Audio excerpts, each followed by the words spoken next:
Prankster and friends, and thanks to Clancy for the costuming, the work, and all of the initiative. And with much further ado, we're going to perform Trickster the Squirrel, and I'm the narrator. Okay. Don't tell me you're the only youngsters that never heard tell of the time the bear came to Topper's Bottom. He was a huge High County bear, and not only huge, but horrible huge, and hairy and hateful and hungry. Why, he almost ate up the entire bottom before Tricker finally cut him down to size. Now, just you listen and see if he didn't. It was a fine fall morning, early and cold and sweet as cider. Down in the bottom, the only one up and about was old Papa Sun, and him just barely hanging in the low limbs of the crabapple trees, with still some of those strings of daylight fog called hate hair by them that believes in such. The night shifts and the day shifts were shifting very slow. The crickets hadn't put away their fiddles. The spiders hadn't shook the dew out of their webs yet. The birds hadn't quite woke up, and the bats hadn't quite gone to sleep. Nothing was a move except one finger of sun slipping soft up the knotty trunk of the hazelnut tree. Hi. I like your glasses. It was one of the prettiest times of the year, and a butterfly. And all us bottom folk were content to let it come about, quiet and slow and savory. Tricker the squirrel was awake, but he wasn't about. He was lazing in the highest hole in his cottonwood high-rise with just his nose poking out from the pillow of a tail, dreaming about flying. Every now and again he would twinkle one bright eye out through his dream and his puffy pillow hair to check the hazelnut tree way down below to see if any of the nuts were ready for reaping. He had to admit that they were all pretty near prime, and all day yesterday he'd watched those nuts turning softly browner and browner, and come sundown, had judged them just one day short of perfect. And that means if I don't get them today, tomorrow they are very apt to be just one day past perfect. Just as quick as that sunbeam touches the first hazelnut, I get right on the job. Just as quick as that sunbeam touches the second hazelnut, I'll zip right down with my tote sack and go to gathering. And so forth, merely dozing and dallying and savoring the still sweet air. The hazelnuts got browner. The sunbeam inches silently on. The 15th, the 20th. The morning was simply so pretty and the air hanging so dreamy and still, he hated to break the silence. Well then, the finger of sunlight that just about touches the 27th hazelnut when a holy dead blame God almighty roar came kabooming through the bottom like a freight drove by the devil himself, or at least his next hottest holler. Oh, what a roar!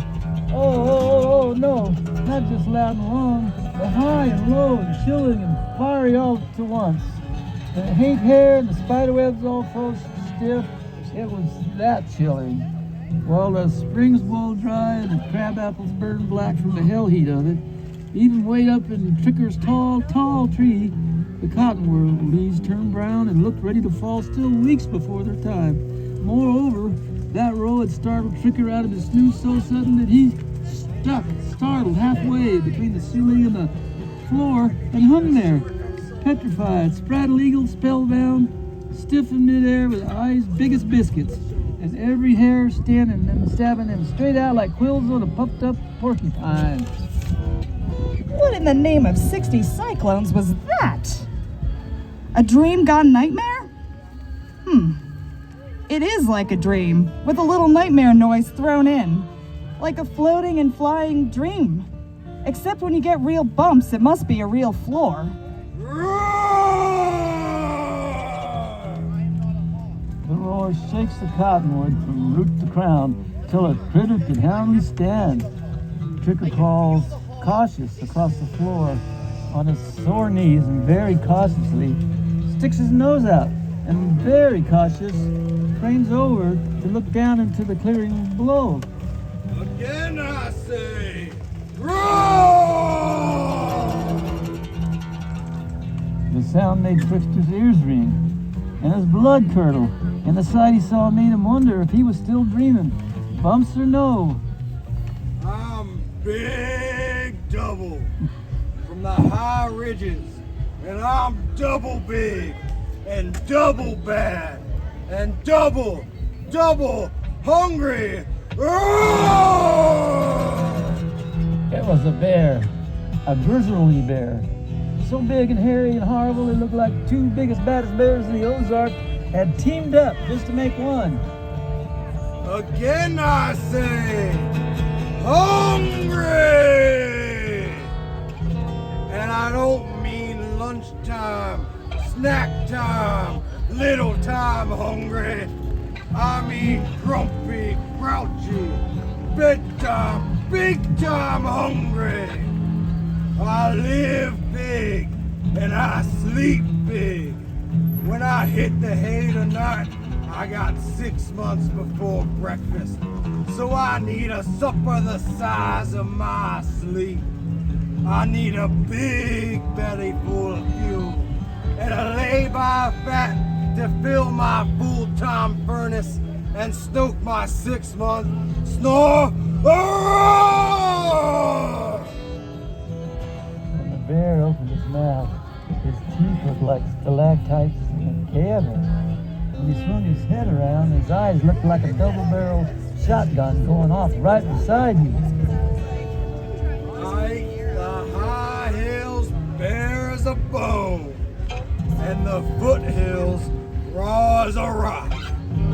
And now I'm going to eat the whole bottle, and everyone in it, all up! And with that, it gives another awful roar.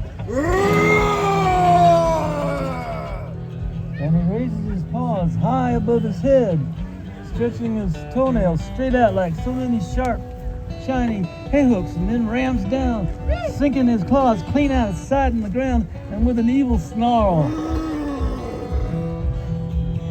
he tears the very earth wide open like it was so much wrapping paper on his birthday present. And in the sundered earth, there was Charles the woodchuck.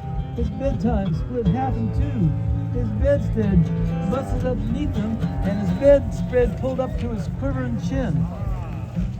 Hey, you! This is my hole.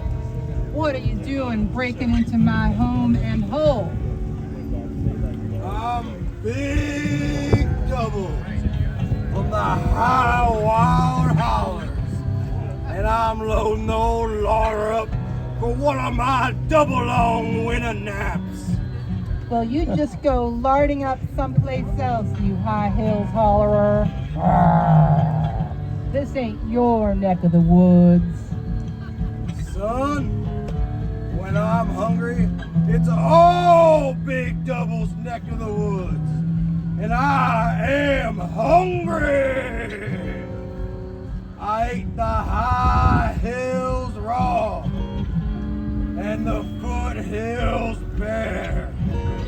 And now I'm going to eat you up. Oh, run! I can run too. Charlie reached the bear's blistering stare a couple ticks more, and then out across the bottom he tears, ears laid low, tail hoisted high. Run, run!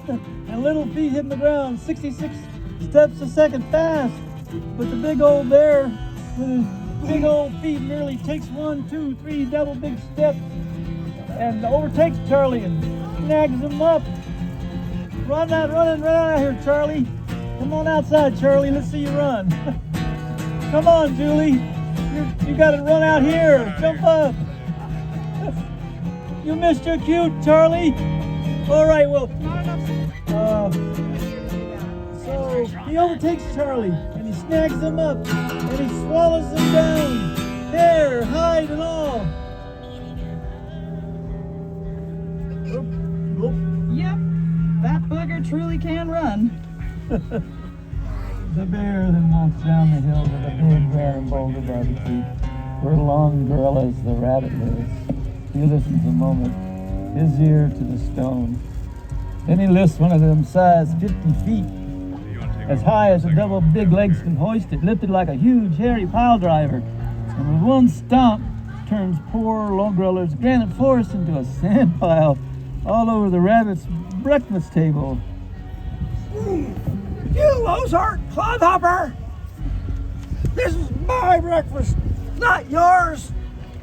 You got a nerve! Come stomping down here into our bottom, busting up our property and privacy when this ain't even your stomping grounds.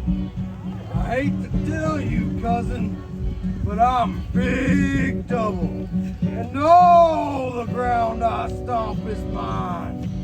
I ate the high hills bare and the foothills clean.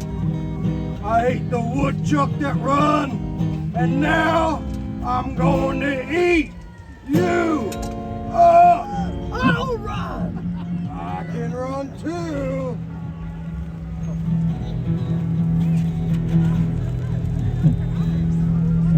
Time to find a page. Too. He can jump too. I'll jump too.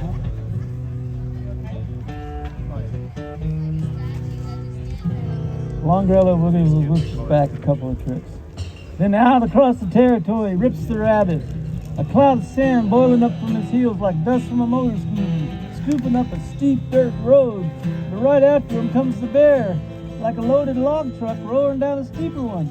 Long Gorilla is almost to the hedge at the end of the toppled pasture when he gathers his long ears and elbows under him and jumps for the brambles, springing into the air, quick as a covey of quail flushing. Fast, fast, fast. Run around him, George. Run around that stroller. Fast and fast and faster. Far. Long Gorilla leaps into the air. But the big old bear with the big old legs springs after him like a flock of rocket ships roaring. Big Double jumps after the rabbit and overtakes the rabbit at the peak of his jump and swallows him down. Ears, elbows, and everything. Good as his word. The big bum certainly can jump. Next, the bear goes down the way. Whittier Creek is dribbling drowsily by. He grabs the creek by its bank, and with one wicked snap, he snaps it like a bed sheet. Big Double picks up the whole creek and snaps it like a whip. This snaps Sally snipses through the martin, clear out of her mud barrel boudoir and her toenail polish, somersaulting her into the air, and then lands her hard in the empty creek bed along with stunned mud puppies and minnows. If I was a mud puppy, I'd be stunned. Hey, you backwoods bully. You ridge-running rowdy. What are you doing down out of your ridges, ripping up our rivers? This ain't your play puddle. Why, ma'am, I'm Big Double, and any puddle I please to play in is mine. I ate the ridges raw, That's a good bear. and the backwoods ball. I ate the woodchuck, and I ate the rabbit. And now, I'm going to eat you up! I can run. I can run too. I'll jump. I can jump too. I'll climb. I can climb too. Champs his big yellow teeth in a challenging chomp, and Sally clicks back with her sharp little teeth a couple of times, and then off. Sally shoots like a bullet out of a pistol.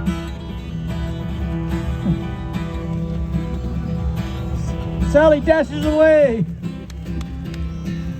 But right after, the bear like a meteor out of a cannon. Sally springs out of the creek bed like a silver salmon jumping. Big Double chases after Sally. Sally springs out of the creek bed. The bear jumps after her like a flying shark. Quicker. Yes, sirree, Bob. You can sure shooting climb. The double. Oh, are you? Tricker. I'm Tricker the squirrel, and I saw it all. And there's just no two ways about it. I'm impressed. You may have been a little shortchanged in the thinking department, but when it comes to running, jumping, and climbing, you got double portions. And eat! I'm Big Double, and I ate. I know. The ridge is raw and the hill's whole. I heard it all too. And eat! Gonna eat me up. I know. But first I'm gonna run, right? And I'm gonna run too. Then I'm gonna jump. And I'm gonna jump too. Then I'm gonna drink some buttermilk. And I'm gonna drink some buttermilk too. Buttermilk's down there. Then I'm gonna climb. And I'm gonna climb too. And then I'm going to fly. This bamboozles the bear.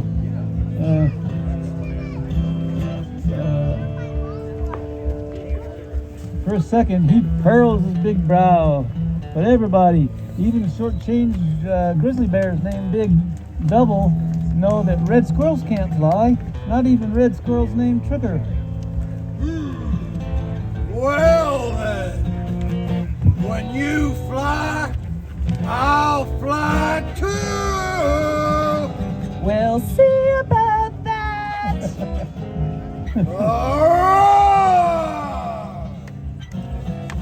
Without a word or a wink more, he reaches over to jerk the bear's whisker clean out. He makes the nabs, the bear. But Tricker is out of the hole and streaming down the tree trunk like a bolt of greased lightning.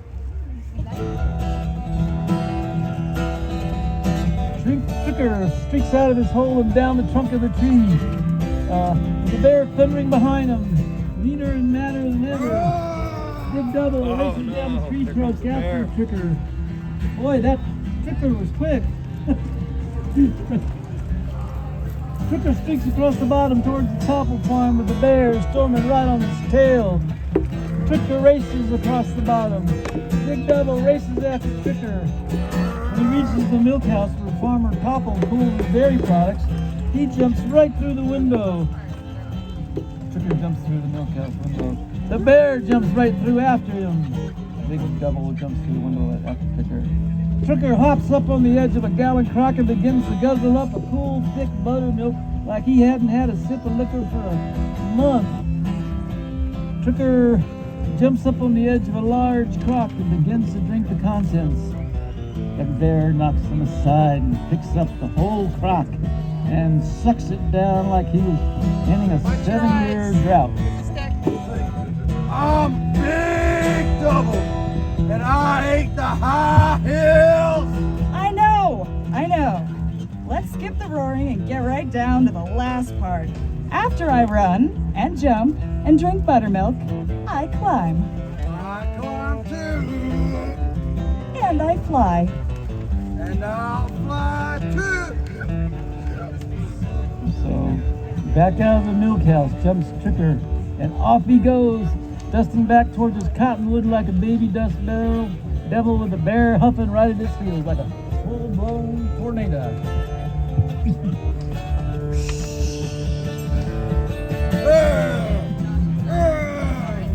Tricker jumps through the milk house window, dashes back toward the tree. Big Double jumps through the window and races after Tricker. And up the tree, he scorches like a house of fire with the bear right on his tail like a volcano. Tricker climbs fast up the tree. Big Double chases Tricker up the tree. Get back Higher here. and higher climbs Tricker, with the bear's hot breath puffing hotter and hotter, and closer and closer, and higher, until there's barely any tree left, and then out into the fine fall air, Tricker springs like a little red leaf with a light on the wind. Tricker springs out from the tree into the air. And before the bear thinks better of it, out he springs himself like a 10-ton milk tanker over the edge of a straight down cliff. Big double jumps from the tree and comes down. I forgot to mention, I can also trick. His pursuer answers plummeting past. Arg, he says, falling all the way down on the hillside like a ripe melon. And when the dust and the debris clear back, Sally's stepsister wriggles up from the wrecked remains. All right, Sally, what are you doing? I'm out. Sally's out. Then Longreller, the rabbit, jumps up. I'm out. Then Charles, the woodchuck, pops up. There's Charlie. I was never in to get out.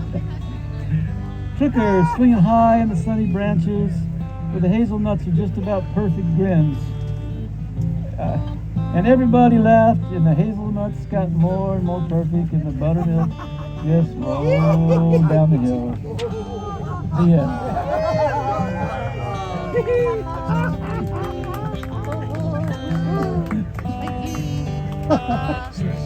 Well, I think George did. I'm glad y'all liked it.